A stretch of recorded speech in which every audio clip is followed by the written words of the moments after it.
to get situated. Okay, it looks like everyone in. So Tamsin, I think we're good to go. I'll hand it over to you. I'll just wait till everyone's got themselves on mute. Sorry about that. Well, it's my pleasure to introduce Dr. Spencer Stober today. Not only is he the Research Network Chair for the Organisation Studies Research Network, but he's an active member of the advisory board for our On Sustainability Research Network. He's a professor of biology at Alvernia University and has been a great delegate participant in the Common Ground conferences for over 15 years now. I'll put the link in the chat for his full bio, but I'm happy to introduce his talk today called The Meme Gene Analogy and the Study of Organizations. Thank you, Spencer. Thank you, Tamsin. I am going to, before I get started, I want to make sure my screen share is up and started. So we're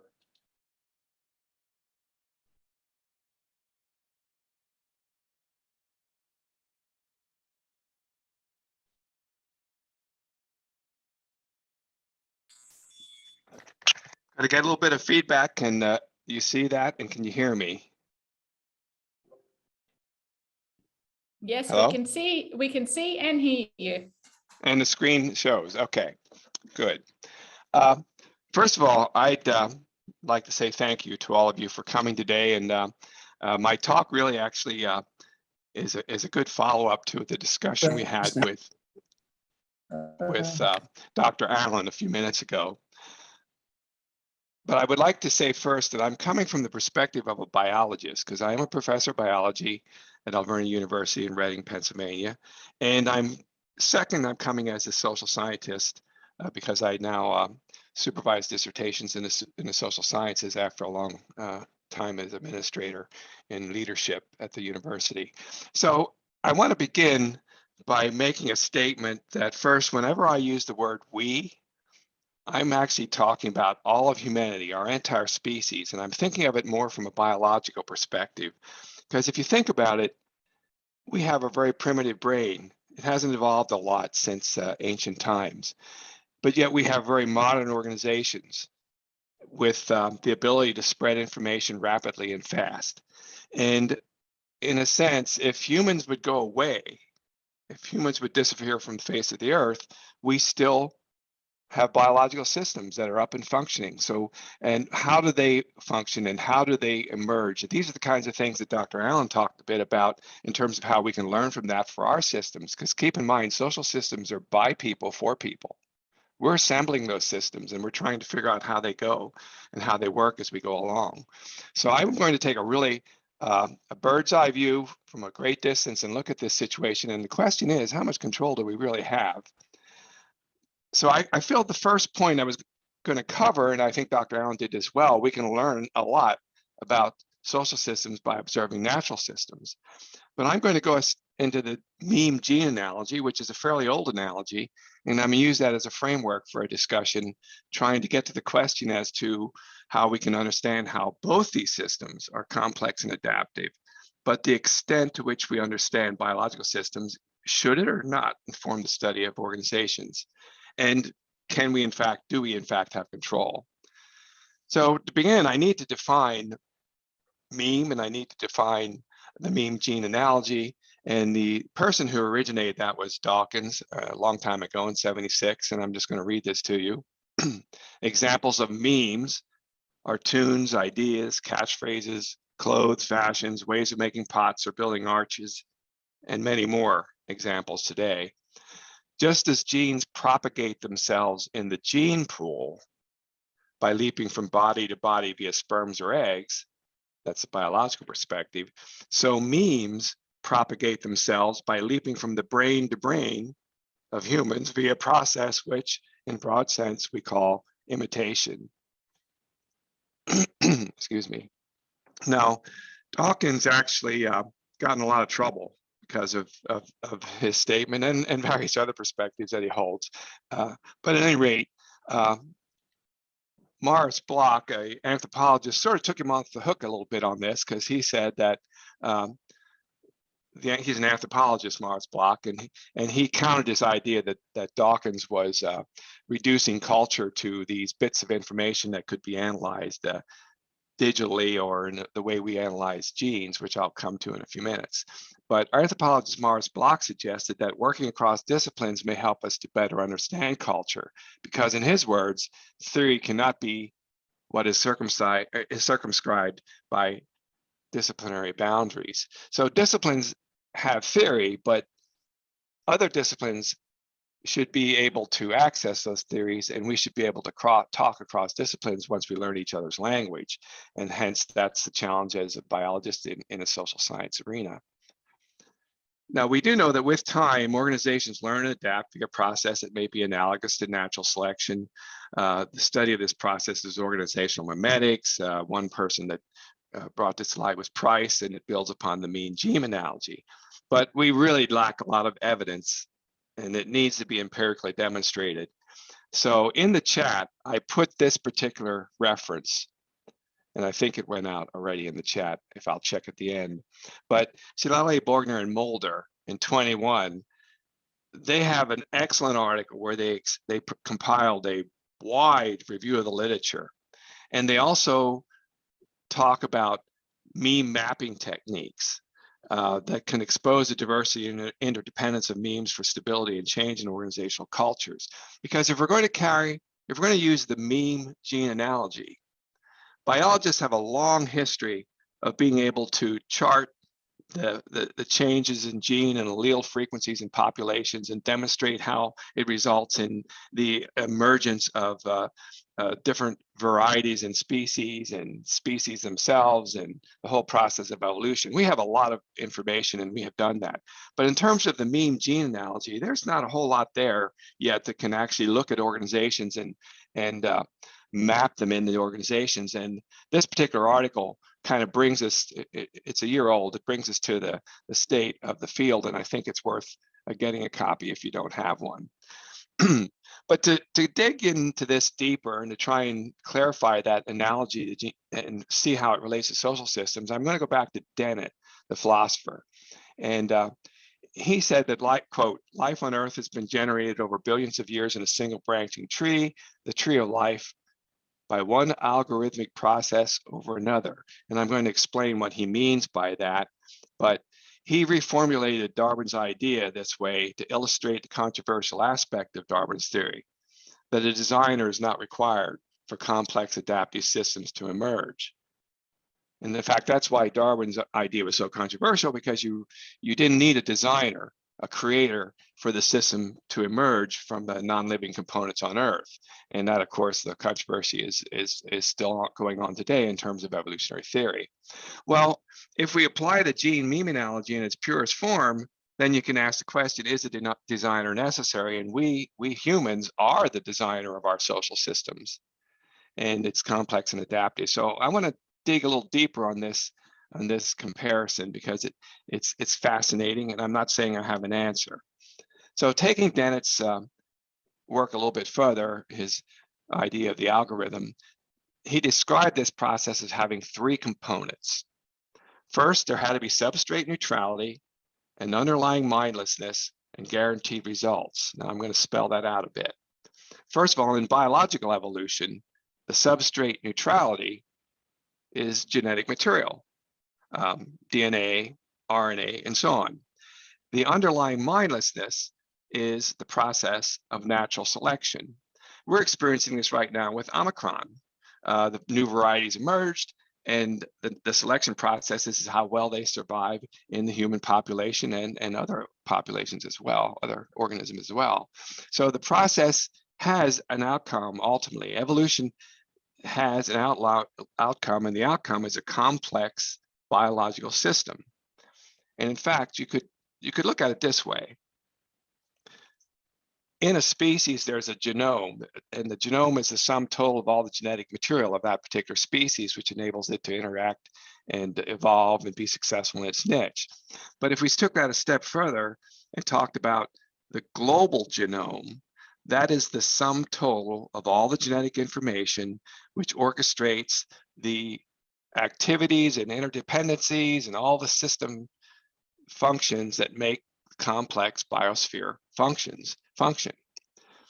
So Darwin's theory basically spelled it out. And when Darwin was alive, he had no idea about DNA. We understand the mechanism now, and that's what puts so much strength in his theory, because we can actually map genes and show microevolution taking place, and on a larger scale in terms of looking at fossil records, etc. So now let's take this analogy a little bit further. Remember, I said in the beginning that biological systems can function pretty well without us. In fact, maybe we're even a detriment. Now, in our social systems, though, we're constructing those social systems, and how much control do we have? Or is it a random process that we think we have this control?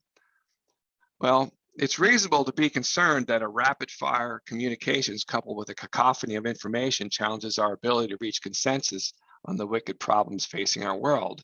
And all one has to do is be a good observer of politics, and you'll begin to think that this is a challenge. One example, and there's lots of examples, but Robert Shiller mentioned, the economist Robert Shiller mentioned that what people say about the economy can set off a recession. Seemingly random bits of information that one picks up from friends, the news, or social media may form a narrative that can go viral and drive major economic events. So there's plenty of evidence that bits and pieces of information are raw material for outcomes as our social systems and our organizations evolve. So I'm going to try and draw that meme gene analogy out a little bit and raise a question at the end of this. First of all, summarizing using the three components which Dennett talked about as being a sort of a quick summary of evolutionary process as laid out by Darwin. You have the substrate neutrality, which would be genetic material, which can undergo mutations spontaneously or by environmental factors. Some mutations are good, some are bad, some don't do anything, but it's raw material on which natural selection can act.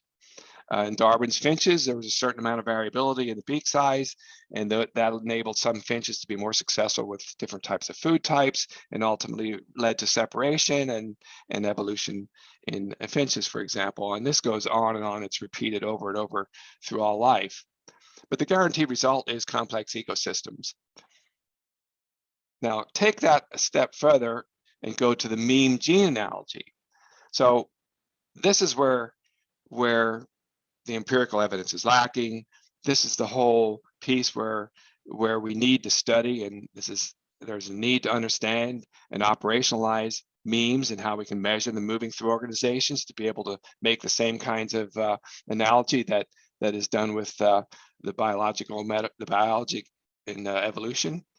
But memes are, you could say that at the very basic level, the raw material, the alphabet or the notes in a tune or the pixels in an image is substrate neutral. But we as humans are in effect the designers, and we actually can make decisions about what memes we accept, what we reject, what we disperse, and so on. And the fact of the matter is that complex social systems do emerge throughout the entire globe. The question is, how much control do we have?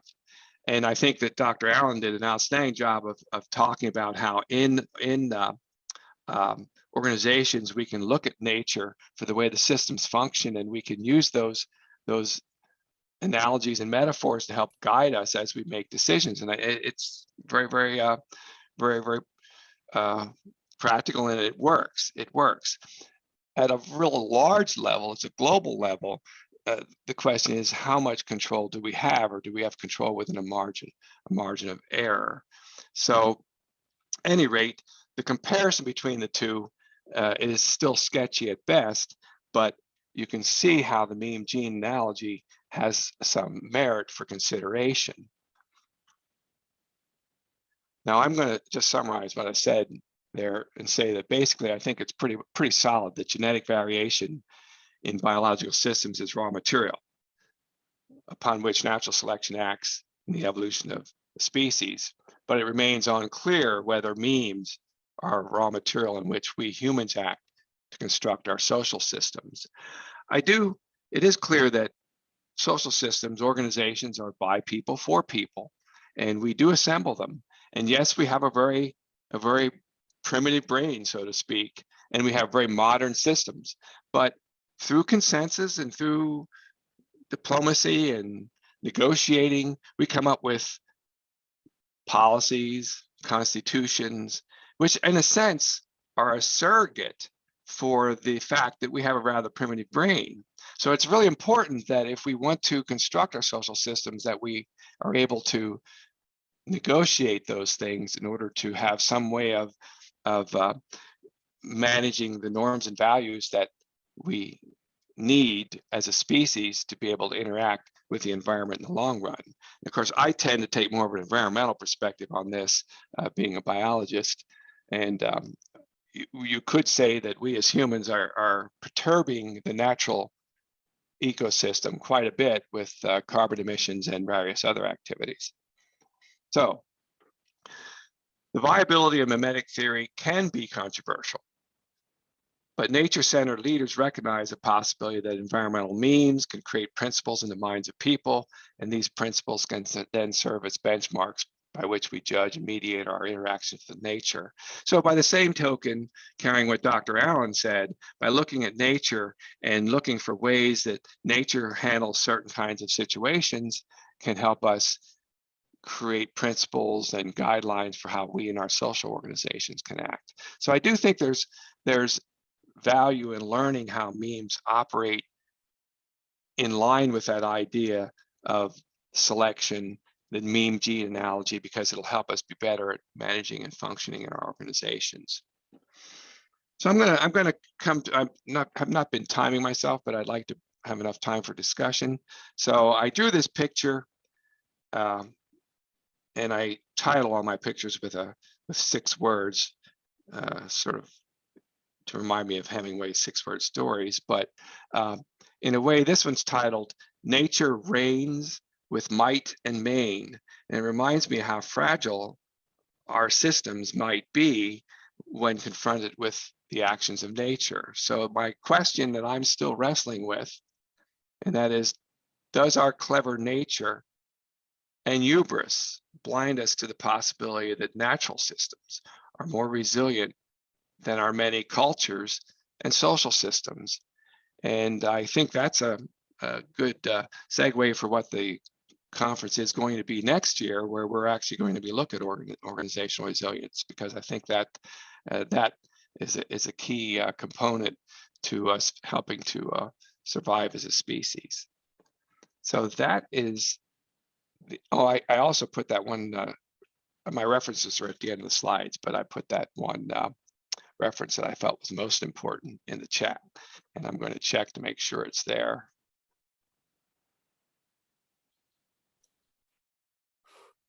Yes, it is. It's the first item in the chat. So, okay, I think there's plenty of time for questions. Thank you, Spencer. It looks like the first question we have is from Sol. Sol, I don't know if you want to unmute yourself and ask your question.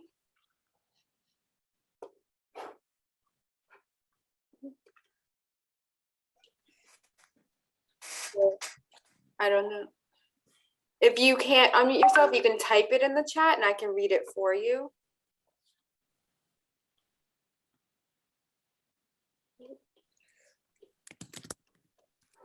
We can go back to her. Let me see. Oh, it looks like the next question is from Bill. Bill, if you want to unmute yourself, then we can go back to Sol after to see if she's connected.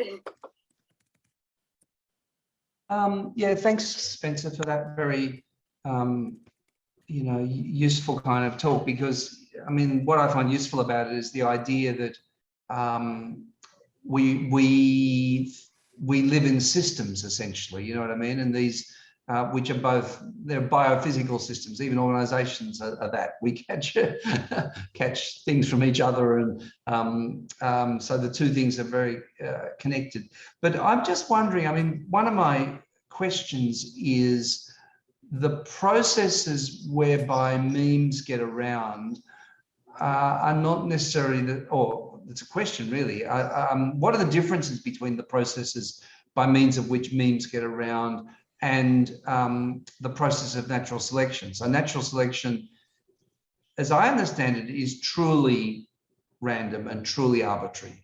Whereas the memes to me are, before they even start getting around, they're not just arbitrary. They're not just accidental. They're part of ideologies, right?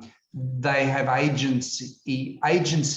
So you might argue they have a different kind of agency to the agency that genetics have. So my question is, obviously it's a kind of a very useful analogy, but also what are the differences? What would Dawkins think the differences to be? What would the people who theorize this connection think the differences are as well? Does that make a bit of sense, Spencer? Yes, it does. I think that the analogy does break down a bit when we apply it to social systems, because of the fact that memes aren't totally neutral. I could start a meme, or we could start memes. Now, the selection process, though, in natural selection, obviously it's much more clear cut that basically the measure of success in natural selection is the ability of genes to be passed on to the next generation for the shuffling of the deck to create variability on which organisms can adapt. But in mimetic selection, we're the selectors. We decide whether we're going to pass that meme on, or whether it somehow influences us. We may not have as much control over how we react to it, but we do have some control as to whether we pass it on. And so I'm not sure. I think that natural select, that we should call it social. It would be selection by systems. And I guess the recent controversy with Facebook, where they had an algorithm by which they were deciding which where to direct certain kinds of information, and they had like they used the smiley faces, and they found that if it was a frown face, it was more likely to generate response. And in that sense, so that sort of tipped the scales in terms of selection. So the analogy does break down in terms of the selection of the memes. And I don't have an answer for that. And I'm not sure that Dawkins does, but it could. I think the only way it won't break down the analogy is if we step so far back that the noise, that is the variation within periods of time, is just that, or statistical noise. And if we look at the movement of the species over millennia, then we might be able to say it's more neutral. But at the local level, I say it's not neutral. We are the selectors. We are. And that's why we have such a wicked problem, because one of the definitions of a wicked problem, it's a problem. There are many criteria for it, but one of them is that those that create the problem are the ones that are trying to solve the problem. So when we're dealing and studying memes, we're trying to solve and understand something that we actually are part of. Where when as a biologist, I look at natural systems, supposedly we're looking at it with an objective lens, but I don't know that that's really possible. But the system of biology, the biological systems exist apart from us. But we are the deciders when it comes to mimetic evolution. That's all I can say about that. That's pretty complex, hence the title of the article that I had put out for people to look at. I saw, and there was another one in the chat that was about, from Ben. I saw his coming up. But Yep, it looks like Ben is next in the order of questions. Ben, did you want to unmute yourself and ask your question? Yeah, I guess in terms of mimetic selection, what do you think is the role? I mean, it seems to me to be critical to include the role of emotion. I'm in political science, right? So I tell my students, you can't understand politics unless you understand the role of emotion, which means identity and culture. It's not mostly about money. But at the same time, when we talk about emotions and memes, we're talking, and archetypes, we're talking about consumption. What do I want to consume? What gives me emotional gratification or self-affirmation? And so I was wondering what your thought would be in terms of, I mean, and so, you know, we talk about national cultures, right? What do Americans like in terms of memes? They like the rugged individualist archetype meme archetype, you know, the cowboy on the Western frontier, you know, and the self-justifications for racist imperial settler colonialism. We'll put that aside. We'll just talk about the rugged cowboy on the frontier taking care of himself against the bad guys, right? So there's an American archetype meme. So, but I mean, and that means when you talk about emotions, consumption, we're talking about rhetoric, which means ethics, which means control, right? So it seems like this notion of memes, I came across one article that was published a few years ago that talked about organizations being ecologies of memes. An organization is an ecology of memes, which means an ecology of archetypes that are manipulated by management to control and mobilize the resources, the human resources of that organization. Because, you know, using fists, the fear to control people is very wasteful, very inefficient, right? So can we talk about, is it possible to develop this notion of memes in terms of emotions and group self-identification to talk about a group competitive competition in the environment for niches, whether it be the Chinese versus the American organization, the Chinese organization, the French organization, the European Union organization? Can we talk about, is this a way by which you maybe incorporate the necessity of incorporating emotion as not something to be ashamed of? If you can't understand human behavior unless we talk about the role of emotion, right? And the role of archetypes and memes in generating emotional responses in group dynamics. Sorry, that's all. Thank you. No, I think you raised many interesting talking points on this. First of all, some people that when they study memes try and turn it into a quantitative approach, and they teach it like they treat it like little bits of information. But I think that a more qualitative approach, which would bring in the room for the emotion, the archetypes, the larger pictures. In fact, memes are considered to be carriers of information in organizations. So I think that there's room for that. And I do think that leaders can use it, but I'm talking, when I used the meme gene analogy as Dawkins originally suggested it, he was in for example, in biology, we have a whole quantitative science that's around this whole using the Hardy-Weinberg law and being able to chart the changes in ecological systems and evolution based on that. Applying that to social sciences will get us in trouble if we're unable to operationally define memes. And when I say operationally defined, how do we measure them? How do we look at where they go? And we can't really understand them until we have good ways of doing that. And there are some authors that are brought forth in that article that I put in the chat, which you might want to read, that are talking about ways to map genes in organizations. In terms of your point about the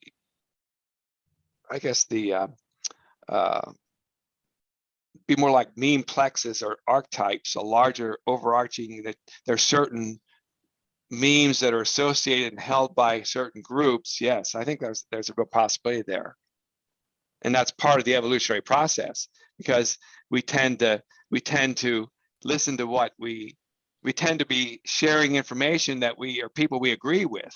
And we get funneled into a group. And that, of course, is the same way that evolutionary biology works as well. I mean, a species has a set of a genome, and in that genome there's variability, and that variability can shift to a certain display of a phenotype depending on what the circumstances are in the selective process. And I guess the same could be said for social systems. I hope I made sense of that. I don't know. Yeah. It would take some dialogue. We'd have to dialogue a while to really dig deep on that. Thank you. It looks like the next question's from Fatima. Did you want to unmute yourself and ask your question, Fatima? Hi, this is Fatma from Catholic University of Lille. We met with Spencer yesterday, and thank you very much for the presentation. Yeah, a lot of questions were coming, but I will ask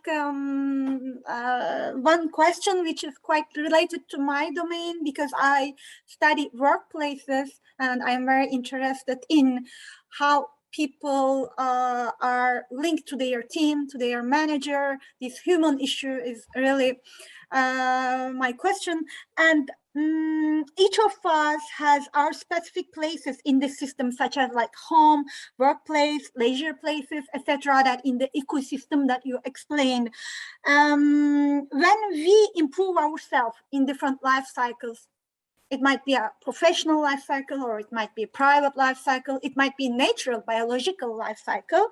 Does the place become make a decisive impact on nature, on the nature that you explained in 3 layers, or the system keeps working from naturality to the results, whatever where we are, whatever we are doing, it is always a fixed system? Did you say fixed system? I mean, like you mentioned these layers, which started from naturality and which is finished by results. So what I mean fixed, I mean these layers. So it keeps always working like that, or depending on the places where we do the things, where we enjoy our life, or where just we do nothing. Maybe in some places we do nothing. This place become impactful on this nature to change these layers, the order of layers, for example. I can give an example from marketing. You know, in consumer decision process, there is this affective, cognitive, and conative. But sometimes cognitive might come before affective, just depending on the condition. So this is exactly what I mean, depending on the place condition here as an indicator, as the system also can move. I think that when it comes, so in a sense, if I'm hearing correctly, it has a little bit to do with this idea of interaction with our environment and the feedback. So whether a more cognitive approach comes first or an effective approach, you're saying sometimes they don't come in that necessarily in the same order. And I think that's, if I react to a piece of information, like in the case of I hear a meme about that there's a certain stock I should buy, and I react to that a certain way, then I may act upon it, but then depending what happens, I reevaluate what I've done and perpetuate a different meme if I'm on Facebook or something like that. So it's not as easy to define this in biological terms. In biology, it's really, it gets back to that adaptive cycle, which Dr. Allen was talking about. And at a certain point in that cycle, there has to be a constructive reframing. I don't know if she's in here now or not, but and that we humans have a difficulty with that, letting go sometimes. Huh? I'm Yeah, here. we have yeah, but nature doesn't have difficulty with that, because nature just does it. There's no, we humans carry with us this sense about how things are and how they should be, and we live in that emotional world, and so our decisions aren't always as neutral as what a biological reaction would be. So it is wherever we are, whatever we are doing, in which conditions we are. It is like a function of a machine that the system starts by a button. Maybe it might sometimes broken. It might be broken. We can repair it or we cannot repair it, but it always keeps going on the way. Okay. So place, then we can say that, or localization or place doesn't really make an impact that as we imagine. I don't know. I think this gets to the question: if you carry the meme gene analogy to its extreme, it almost is confining. It's almost confining. I don't really carry to that extreme. I think it's more more that we do have choice. I'm not sure are we talking past each other on this one? Excuse me? I'm not sure did I get your question right? Yes, yes, you got my Okay. question and I got your answer. Maybe my question was just staying maybe abstract to what you explained. Maybe what you explained was more in scientific way, and just I try to figure out if we can take this scientific system in different localization in different places, then if it changed for human being or not. And you answered like such as no, it's not the place which makes the things, it's the nature. This is why I got. Yeah, this gets to some philosophical questions, because the question is, how much choice do we really have in certain circumstances where in nature that the choice isn't there? As far as I know, we're the only species. There's very few that are self-aware, but we're the only species that can step out of its niche. And when we do that, then we aren't as subject to the constraints and the confinement. And you know, Dr. Allen did say that context matters, and it does. I think when we're making this comparison between living systems and natural systems and social systems, because the context is we're more aware of that as humans than are animals and plants and so on. So we have some choices. How free we are in those choices, I can't answer that. Yeah. Thank you very much, Spencer. Thank you. Thank you. It looks like the next question is from Sol. Sol said she wanted to try and unmute herself and ask her question. If not, I can always read it. Sol, do you want to try and unmute yourself and ask your question? I'll give her a second. Hello, good morning. Good morning. Good evening from Mexico, everyone. My name is Sol. I'm a teacher at a university. Nice meeting you, Dr. Spencer. Recognizing that the pandemic limits the socialization of people for their health, how can humans evolve at a distance today without socializing face-to-face, and what will this be like for you? Could you just give me that question again? How can evolution, is it correct? Yes. Evolution at a distance today without socializing face-to-face, and what will this be like for you? Oh, well, that's a really good question, because since COVID, we've all moved to a different kind of communication, and a much different kind of communication. And how is that going to affect the evolution of our social systems? Is that sort of what you're asking me? Yes. Okay. I don't have a good answer for that. That would require me to look into a crystal ball. But I do think that without being in person, we lose a lot of what our biology has been fine-tuned to adapt. When you're with someone in a room and you're talking to them, it's not just looking at them or hearing them, but it's being able to see their body movements and being able to feel their emotions and the smells and the other sounds, and so on. So I think that that there will be a definite change in the way we as a species react and manage our development of our social systems, but I'm not sure in what ways. Maybe it'll be good, maybe it'll be bad, maybe it'll be neutral. I don't know, but I do think it's a factor. Yes, my question is about my student, and now feel different emotion.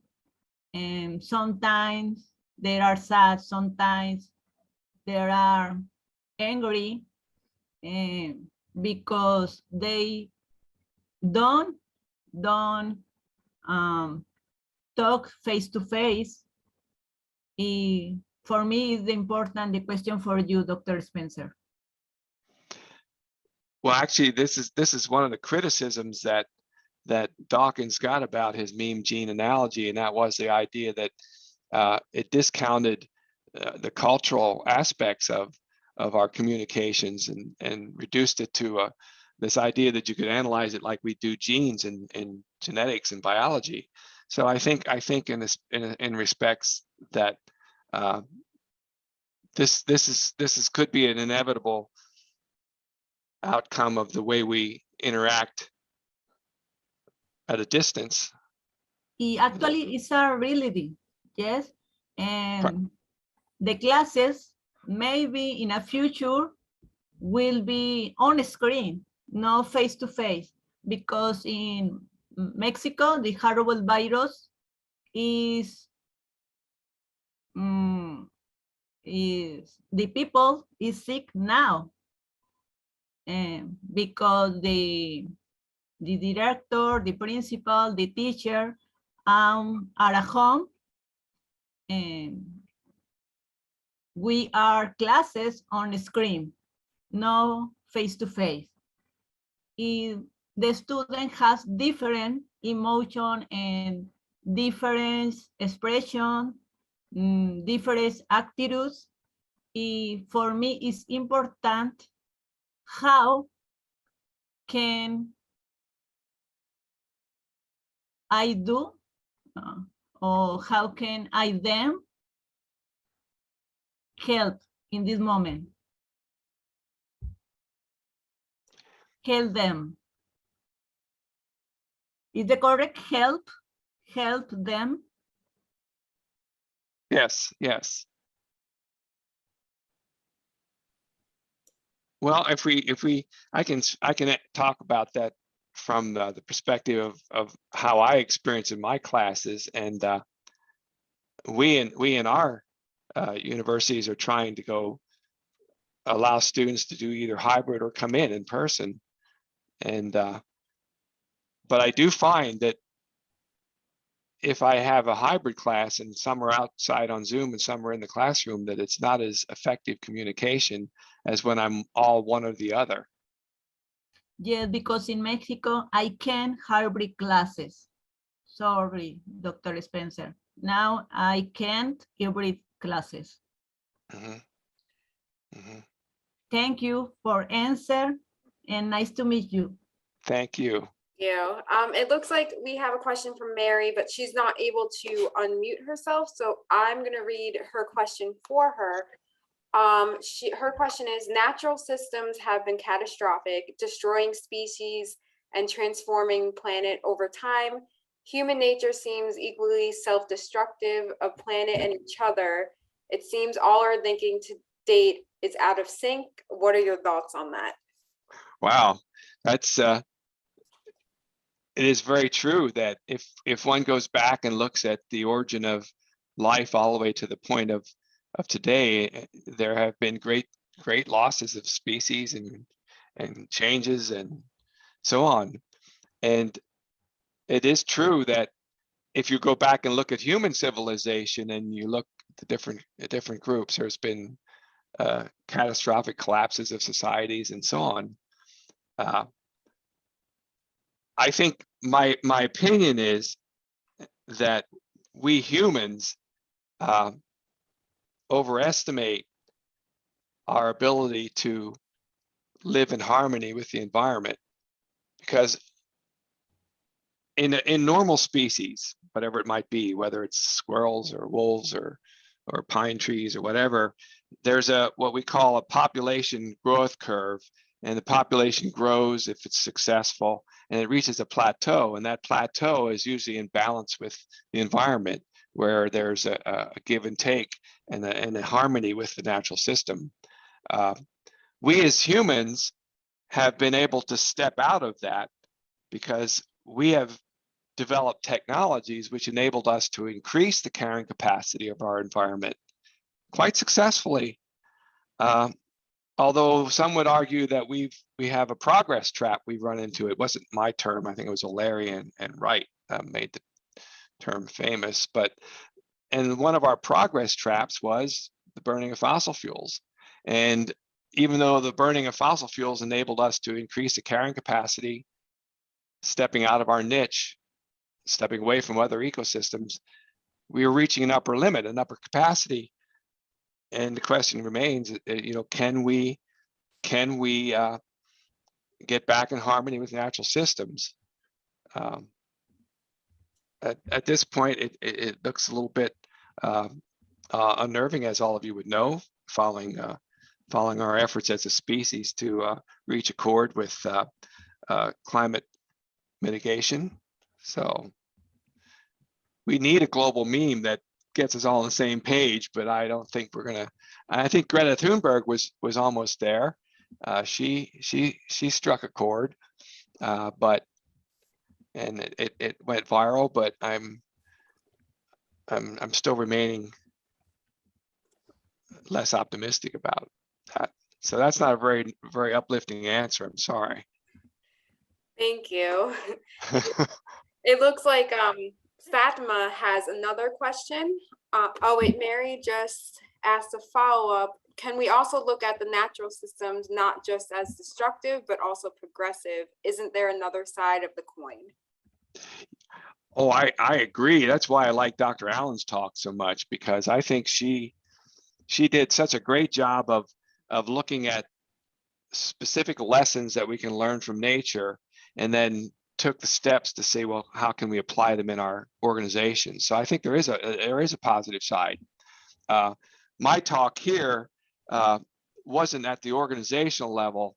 I was trying to step back and look at the species as a whole globally, and our social systems and how they emerge, and whether or not we can learn lessons from biological systems. And if the lesson that I'm seeing is one that we might not have as much control in aggregate as we think as a species. Thank you. And I know that's not uplifting, so. Thank you. So it looks like the next question is from Fatima. Fatima, if you want to ask your second question. Thank you for this opportunity. It will be short. To your opinion, new design methods inspired from nature, such as mimetism, has an important role to introduce the nature again in another way into the social life? Could you repeat that first part of that question? Of course. To your opinion, new design methods such as mimetism,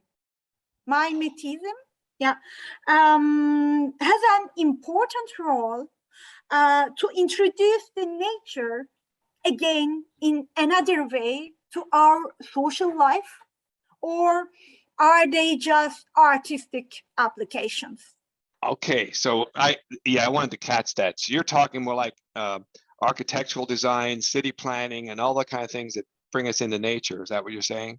You know, we call it mimetism, not only architecture, but for example, you can take some molecules and you can create a new type of plant. This is okay. Mimetism. Yeah. Or sometimes just they take a form of a tree, and this tree might inspire to a fake tree, for example. Yeah. Okay. So that's a totally different question than what I originally thought. It's much greater than design. It's actually what you're talking about. Basically, it's we have a term we sometimes call it biohacking. Basically, it's assembling new forms. I mean, Craig Venter, assembled the first living cell from basic building blocks of biology. And there is this with CRISPR technology, we're able to move genes from one organism to the other, and we're able to do lots of designing of organisms. And the question is, how does that fit into the whole? That's the humans really going a step further in creating organisms that are outside the normal evolutionary process of biological systems. That is a really important question. And there's also what I would call a progress trap. In other words, we have the ability to move genes, we have the ability to create new organisms. what will be the unintended consequences of that? The natural systems that are out there, all of biology, the sum total of that global genome, the sum total of all genetic information, took a long time to evolve. Natural selection had finely tuned the interdependencies, the interconnections. So if we are designing organisms, the question is, are those organisms compatible with those systems? So we know from experience that invasive species can quickly take over a habitat because they don't have natural predators. The question would be, do invasive genes, invasive organisms have a similar fate? So if you take that whole group of biological discussion and you apply it to social systems, then you could also ask those questions. Are there certain memes that upset the system? And I would say probably, but we don't have the ability to understand in social systems because we don't have a good way to operationally define and study them like we do in biological systems. The bottom line is the social science is behind the biological science and understanding the meme gene analogy. But you really raised a really fascinating area. Thank you very much. Yeah, I thought about this because there are actually, master programs, very expensive master MBA programs called mimetism, that people from design or other backgrounds, they pay these huge amounts just to get this career with this new title. And there are very small startups who just, and when you dig deep what they are doing, actually, what they prepare is taking the nature examples from nature, like as the example of tree, and give some new forms to it and on the computer software and expose it somewhere. So it's like we are giving a new meaning to the nature. This is what I understand. And we pay very expensive amounts to learn this or to teach this. This is not it's not my domain, so I don't know it, but. Well, it opens up a lot of areas for discussion. And just one last comment on what you just said. There are groups of persons that argue that we need to reestablish our relationship with nature. But in the case of what you're talking about, that's redefining our relationship with nature. That's interesting. Yeah. Thank you. Thanks to your presentation. Thank you.